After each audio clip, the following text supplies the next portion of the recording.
Hey guys, welcome back to the office again. Today I'm going to be editing with you. So I've got a file that I want to edit, and I've actually already edited it before, but we're resetting it. I just thought it might be of interest for you to see how a professional commercial photographer edits his work. So I'm using a M1 Mac Mini. I've got a BenQ photography monitor which is all calibrated using Data Color Kit. I'll be using my Wacom tablet, which is wireless, but I tend to plug it in because I don't like the slight wireless delay. And we're going to be going through a particularly tricky image to edit, and I'll go through my workflow with Capture One and Photoshop. Now, what I'd like to do going forward from this is edit your photographs. So I'm going to put some details in a pinned post below as to where you can WeTransfer me, and please only use WeTransfer, a raw file of your own that you'd like me to edit for you in one of these videos. Anyway, let's jump straight into the computer and you can all watch me edit my image. There we go, everything's set up. So this is my pink grapefruit in gin. Annoyingly, I got a fingerprint at the top of this image, but this is just the one we have to hand to use. So let's make this all nice. Get nice and fill that screen with it. There we go. So these are the other shots we've got. This is completely reset, so it's as if nothing has happened to it. Now we shot this with a 90mm Mamiya Secor lens. We shot it quite like open for one of those lenses, about f10, 100 ISO, 200th of a second sort of jobby. So let's just have a look. So the first thing I normally do, I have a look at the image and I analyze it. I can see we've got some very whites here. They're coming in at 255, which is a bit of a problem, but nothing dark enough to be a problem. Now, clipping images is not a problem. Don't let anyone tell you otherwise.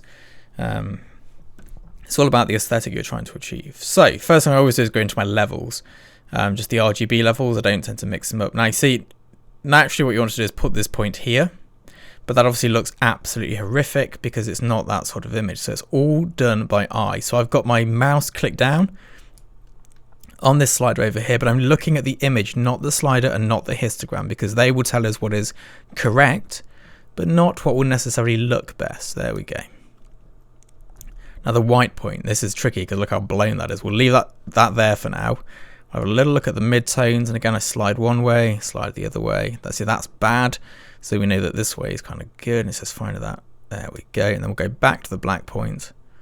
We'll just have a little, there we are, play with it. Now, I can already see that the skin here is going a bit dark, and I'm going to want to do something to that at some point, but that's for later. Now, dynamic range next. The highlights are really blown, but look, I've got all of that detail still there, so that's interesting. I'm going to put it back to where it was, and I'm just focusing on the fruit at the moment, and that's correct for the fruit, but we obviously now need to add a custom brush. Let's see if we can remember how to do this. So we're going to go into here, draw a mask.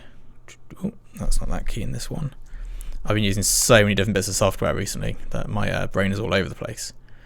So we're just going to do this all in Capture One. Let me grab my pen. There we go. I'm just going to start to scrub this in. Hopefully I sing when I edit, so if you hear me starting to hum, I apologise. It's like just something I do when I'm trying to concentrate, not for any real particular reason. You can see I'm being quite slapdash on this, and this is because I don't particularly want abrupt crisp lines, I don't think, but we'll see. So we've drawn that mask in. I'm going to get those highlights. There we go. Bring those down a bit and perhaps add a bit of additional structure to this area now. I don't like the way it's starting to look like it's haloing around here, so let's just pull this in a bit closer, and then up here as well. A little bit in there. And I've got my Wacom tab set to be pressure sensitive, so I can really choose what's going on in each area.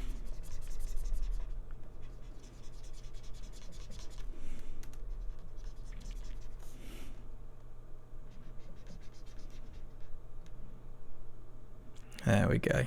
Now I'm actually working on this file on some remote spinning disk drive, which is not the ideal scenario for something like this. It's like quite a high resolution file, as I'm sure you can tell. There we go. Trying not to whistle or hum. It's very difficult, but we're getting there. So that's this. Let's get our before and after on. Okay. So let's go back into here. Got that. We'll go back to the background layer, and we're going to do a quick readjust in here because this will now affect that as well. then we can punch that up a bit because we went a bit darker than I wanted to. I don't mind this blowing out down here. That's fine. I don't mind blowing out images at all, but I wanted to make sure we'd got some detail in there. Now I'm going to do a quick crop now because I'm not going to bother getting rid of that in post. And we're going to crop this 19 by 16 because this is going to be the thumbnail for this video. And I want it somewhere around there. There we go. Right, next job. Let's go into here.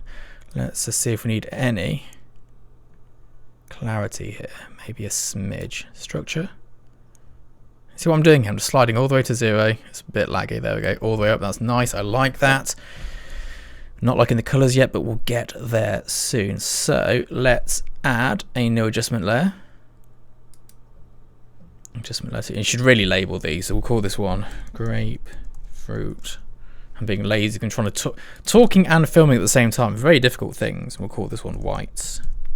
I'll just go to the grapefruit one, and we're going to do just the flesh of this grape. Actually, no, we're not. Ignore me. Ignore me completely. There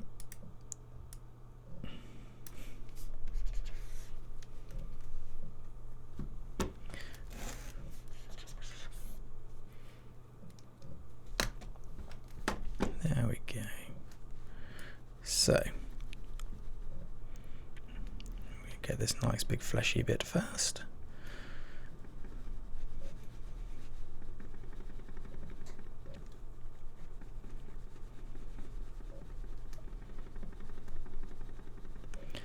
There we go. I'm doing my best not to sing. It's so difficult.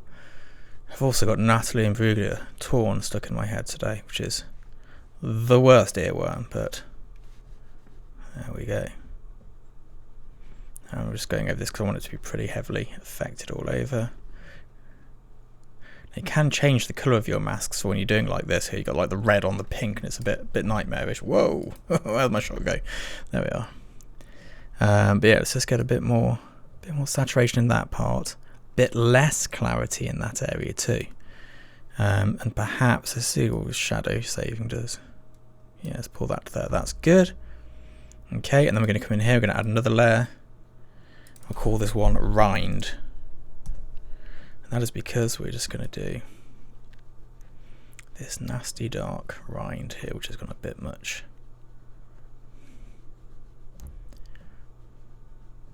I think this image is actually already in my portfolio, but this edit will look different because every edit looks different. You never do the same edit twice.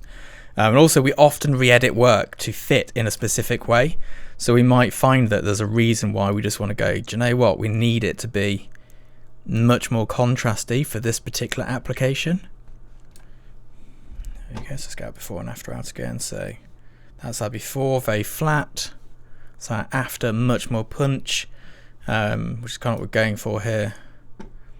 And then let's go back to our background layer, which is all of our adjustments, and just check things like the white balance is all nice. Very good.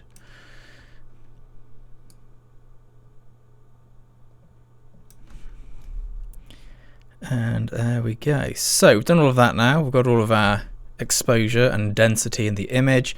We're now going to head over to colors, and we're going to use, where have we got now? We go advanced. This one here. It's this slight orange color there. Just going to come back in here, and we're going to bring the smoothness, which is how much outside of it, down quite a lot. And then we're just going to, ooh, no, okay, that gets way too much of it. There. Out, so if we go too tight, we're going to get some weird fringing. So let's go about there. Super. So let's just bump that the most minuscule amount. We'll head into lens profiles now. This is where we add our sharpening. We can remove any chromatic aberrations, any diffraction, which this lens has in abundance, with it being a 1970s film lens. And then let's find. So when I sharpen images, I want to find an out of focus area. Something like this, to make sure we're not adding weird artifacts to that out of focus area, because sharpening a sharp bit's really nice and easy. But you see, if we just go all the way up here, you start to get all these weird like digital artifacts. Bit there, and we'll come into the full sharpening bit. Go for the amount. You see here, look, just all those artifacts coming up in the yellow. So let's pull that down until it's barely noticeable. Reducing the radius, see there, and then increasing it. And again, there's no right or wrong here. It's doing what's right for your image. See again, push that all the way up, it goes really soft around there, just pull it in, and it's always good to go too far in one direction and then just go, we need to be there. I don't need any halos present on this image because there's no haloing going on. And then you see when we're sharp, we're really sharp, but when we're out of focus, we're not getting horrendous like gritty looks to it. Maybe we are a little bit here though, so let's just come back in. Let's just take the sharpening off on the lens here. Let's go straight into the image sharpening.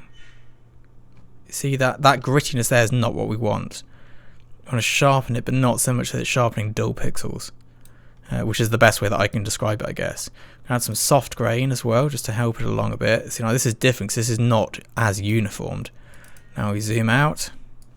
Before, after. So we just added a bit of punch to it, really. I don't even need to take it into Photoshop because the Capture One, that layer for what I use is fine. I might take it into Photoshop just to remove these little bits here. You can do it in Capture One, but I don't really like the Capture One cloning. But there we go. That's my image. That's good to go. This is my thumbnail all set. I've got the white area here where I can add my text. And this was actually shot to go in a treatment to get a very big job that I didn't get. And we shot it specifically as like a holding piece where we could have text down the side because I didn't have anything that quite worked for it. But there we go. Hope you've enjoyed this. Hope you enjoyed seeing how I edit and the thought process. If you did like it, let me know and I'll do something again. Also, send me your raw files and I will. I'll set something up where we do something where I can edit your images for you. So although I am a professional photographer, I'm not a professional retoucher. Now, the sort of work that I do, which is commercial high-end work, means that we have professional retouchers working with us. We also have a digitech on set to help the capturing of the image and often to overlay a rough colour grade, which will then explain to the retoucher who will do that a little bit better and then do the retouching work to it. This is completely normal in our field. It's rare that a commercial photographer does their own retouching. It's just not the norm. For many reasons. One is for budgetary and time restraints, and the other is because a professional retoucher's entire job is to retouch.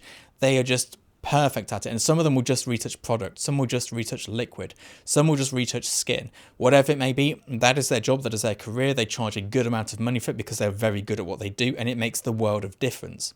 So take my guidance here with a pinch of salt because this is just how I do it. It is not the gold standard of retouching or colour grading by any far stretch of the imagination. And even within that, I'm not a particularly good computer-y person, so Photoshop just baffles me. Anyway, hope you enjoyed the video and I hope that sort of helps put things in context. See you soon. Bye-bye.